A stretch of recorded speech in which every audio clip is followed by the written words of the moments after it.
Hey YouTube, this is TJub123, and I just got myself a new computer case as a Christmas present, like my big one.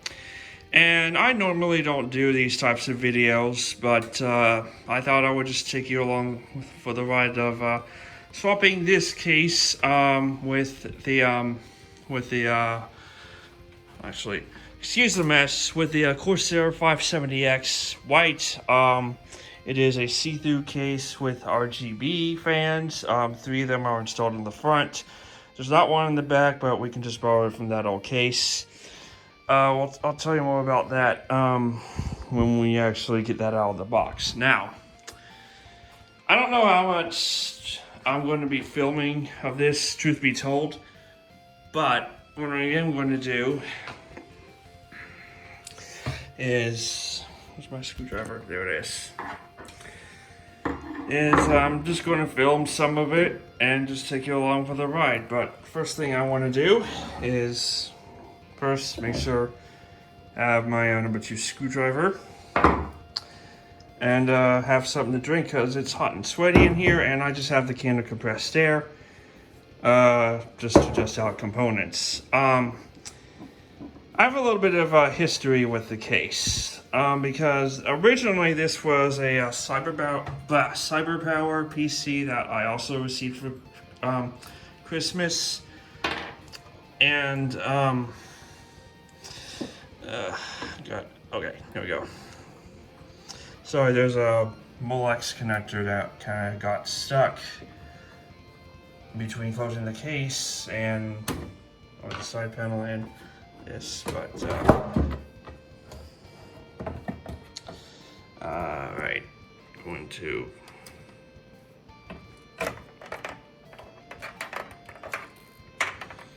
might have to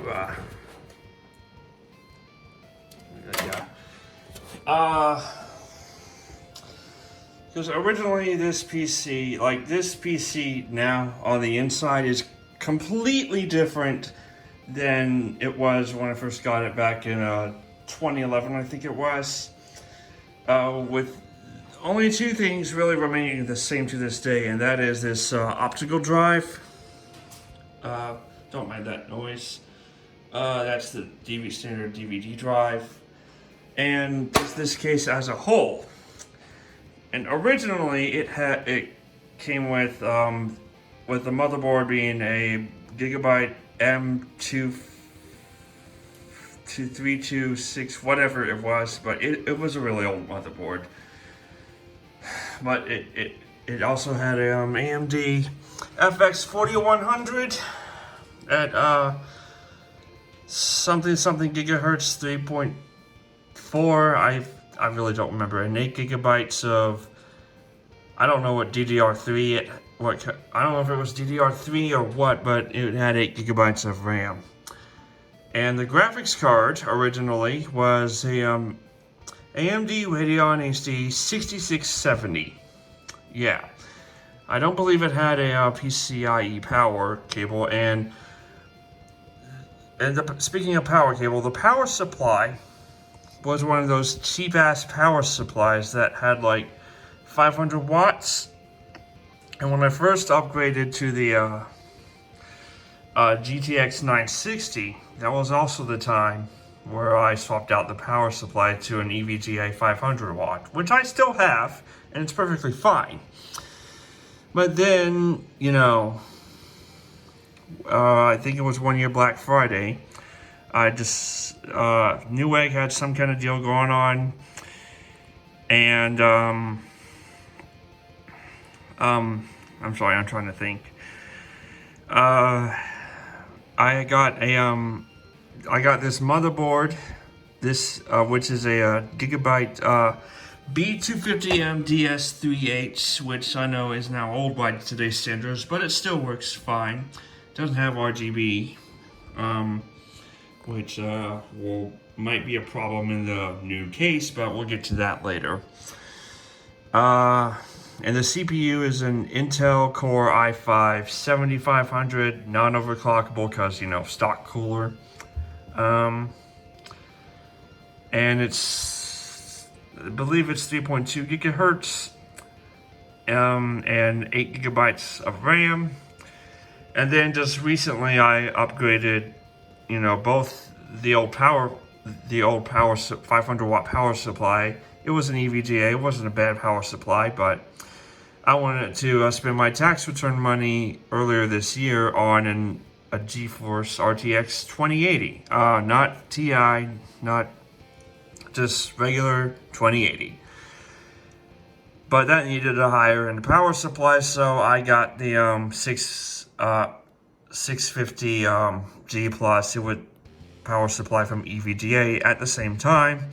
It's 80 plus gold, it's fully modular, and all that. As for the storage, yeah. It only had 500 gigabytes of a regular hard drive storage, and I believe from my earlier Dell, I bought a 4 terabyte hard drive for it, and I moved that into this new computer, new being 2011. Then I believe, going back to Black Friday sales again, there was a deal on eBay where I could get an ADATA 512 gigabyte, or is it just 500? No, 480. 480 gigabyte SSD for about, I don't know, $50. I forget the price. And I've been using that as my main boot drive, which is what I always do, pretty much ever since.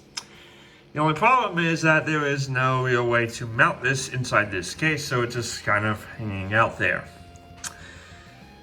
Now, why would you want to, alright. Actually, no, you want to, I'll save that for, actually disassembling the thing. Today I'm going to, I might not film all this, really, but I'll just put together what I can. And obviously, if you're doing this, make sure you're grounded, touch the metal of the case. And there's a reason I have my motherboard box set out. Yeah. See you in a little bit, I guess. Alright, so getting the graphics card out was more trouble than it really needed to be, because it's an RTX 2080, which is like 2 slots wide, and like, 10 plus inches long. Unfortunately, the retention bracket on this motherboard is, well, it's not broken, thankfully, but it was right here and really difficult to get to. So I kind of had to help use a little straw from my air compressor to do that. So yeah, and while I was at it, I also went ahead and disconnected everything from the motherboard, except for the cooler, because that stays on. And so now I began the disassembly or the removal of the motherboard. I'm saving my power supply for last because, well, you know why. Oh, and I kind of had to remove the RAM too to kind of help because, I didn't want to damage it. I'll put that back in probably before I disassemble this. So, yeah. And because I'm reusing this back case fan, I'm going to be unscrewing that too. I need them to cut these strip ties. Now last, but certainly not least in the disassembly process, dealing with all this. Bow ties. Well, okay, it's not so bad as it is on other systems, or like it will be on the new case, but, well, but then again, I don't know. I'm jumping to conclusions. But, yeah, I guess, you can get clipping and unscrewing, unclipping and screwing. Guess that makes sense. Well, guys, that's all the components disassembled from my old case. That's what it looks like inside now. The only thing that's staying behind is going to be my DVD drive, because the new case doesn't have any, and doesn't have a slot for one. and it just occurred to me a few moments ago that I never told you what this case was. The case in question is a rebranded ASA Orion 202, I believe it is. The only difference is that it just has Cyber Power's name on the front, as you may have seen earlier in the video. And one of the reasons, like, you know, why would you upgrade a case? Well, one reason that I'm upgrading my case is because of this side panel.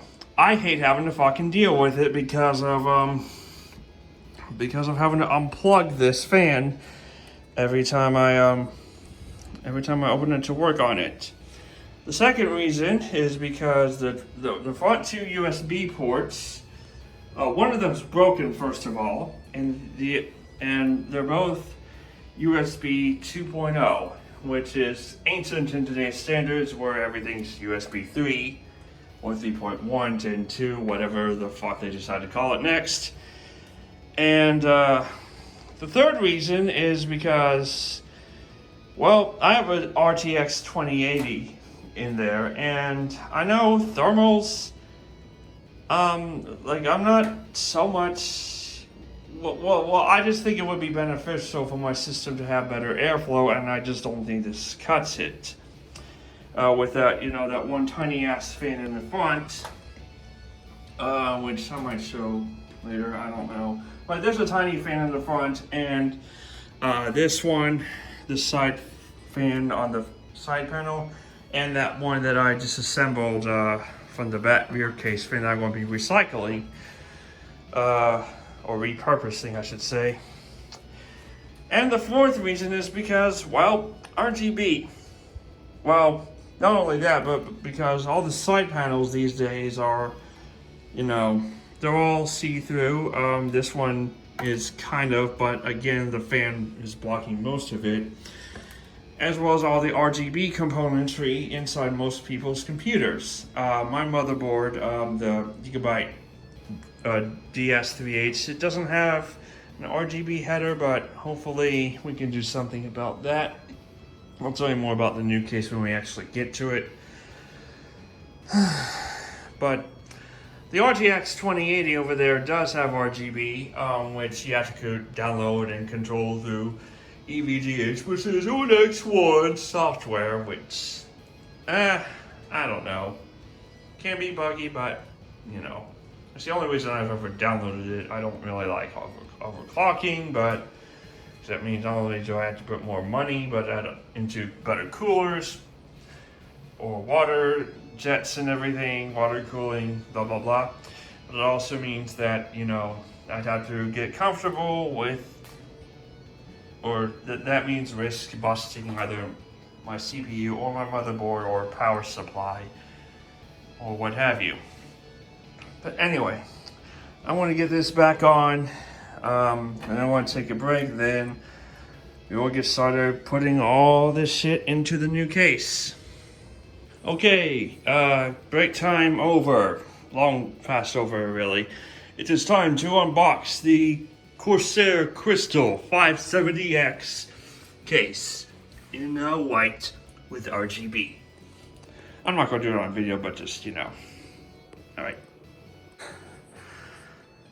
This is literally what's in the box. There's nothing else in it. Oh, never mind. Yes, there it is. Okay. I'll be consulting this. You don't, but truth be told, I have no idea if this is upside down or not. I think it's the top. I believe this is the back. So, but we'll see. We'll unveil the grand journey with you.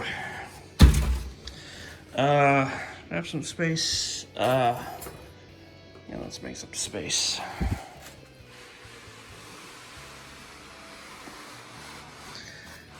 Yeah, cause if you see it on the, I don't know if you can tell on the box, but well, box when it's like this. Filming this raw. Yeah, it kind of gives you a little breakdown on what you can screw in and not screw in. It even tells you, you know, where all the thumb screws are on each of the 4 removable panels. Left, front, right, and top. Make sure I said that right. Which I think is pretty cool. Although I prefer the hinge style myself. And, yeah. Oh, let's get that out of here.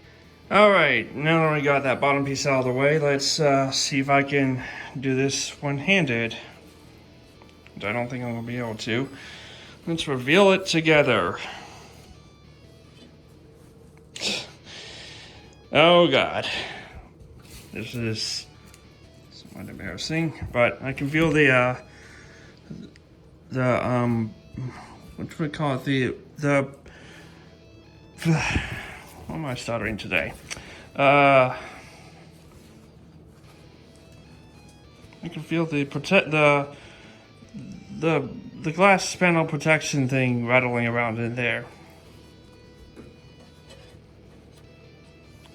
Okay,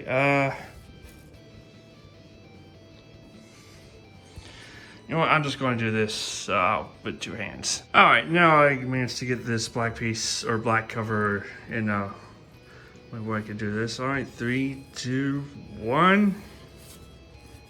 Well, kind of. God damn it.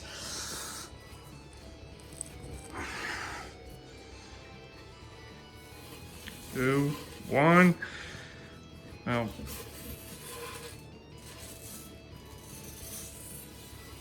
And there's the case. That is the case, ladies and gentlemen. You know, it's all see-through. You can see all your components inside. Yeah. There's all the front panel I/O. And, well, let me, get that out of the way.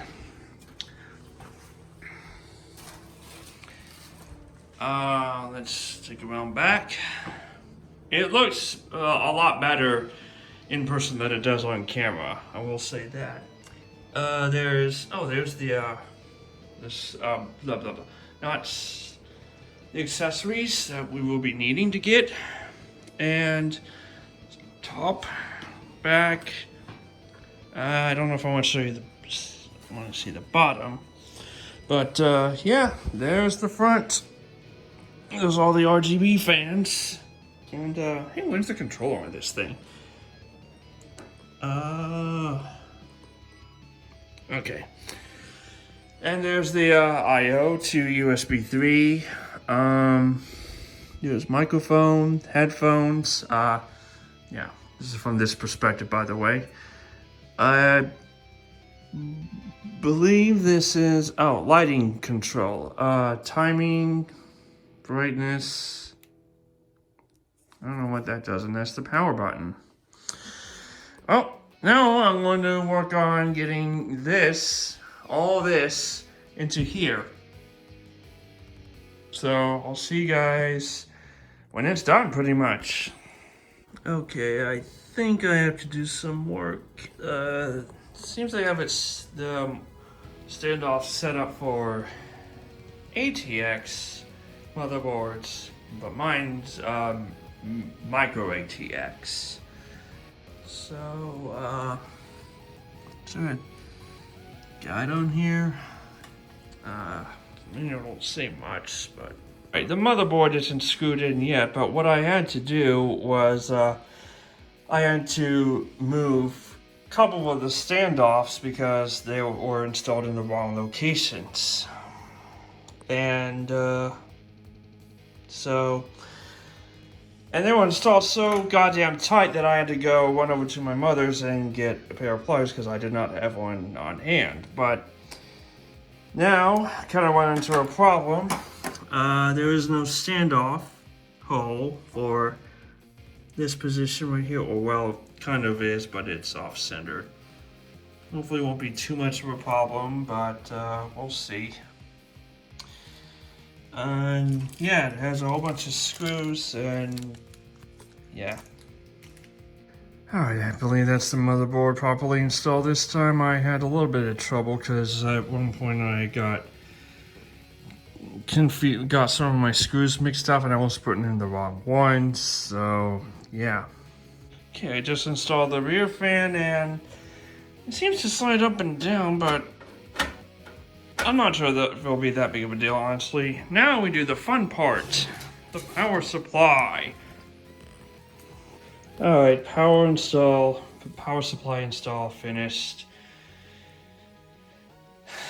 There was a dampener like right here that when it was there, oh, here it is, it would not fit with this and this, so I had to remove it, but other than that, yeah, it's done. CPU fan, I mean not fan, but power's installed.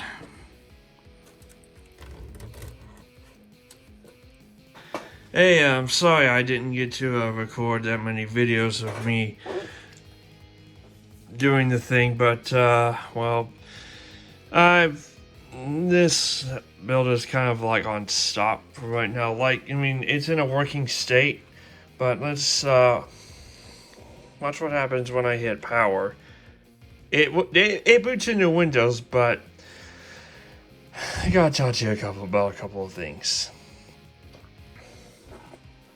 There's only one 4-pin or fan header on my motherboard, so as a result, only one of these 3 fans are spinning, which is a damn shame. Because I thought, you know, that the controller takes care of all that, and I just plug it into the one fan, the fan header, but I guess not. Additionally,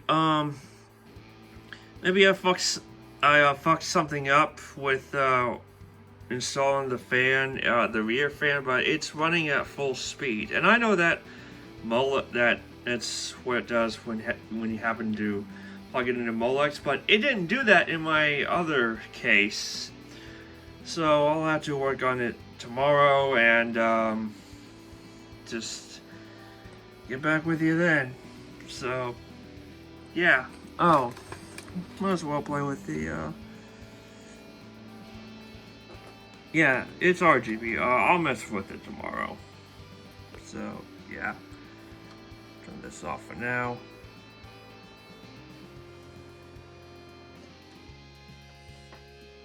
Alright, day 2, or, well, I didn't film any of day 2, but this is like the current final result. Turns out, I am going to have to get some, get a PW hub, controller, so that I can get, all of these fans running, but in the meantime, I did manage to resolve the noise from last night, and yeah, I don't have any RGB componentry outside the 2080.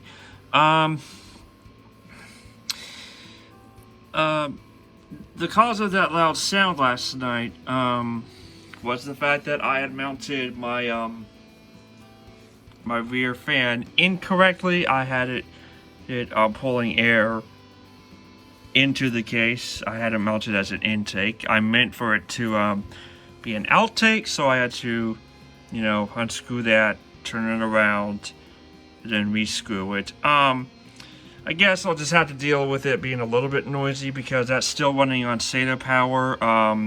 This middle fan, RGB, is the only one that's currently plugged into the fan header on the motherboard, so there's not really anything I can do about that. If you guys have any suggestions on what I can do about this without having to go buy a fan hub or anything else, but I can. I probably will, but I just don't want to. And because of that, that's also why I haven't taken the protective plastic wrapping off of it yet. I'm not going to until I make sure that's done. I know cable management's still a bit of a mess, but I did the best that I could that would allow me to get the side panel on. But,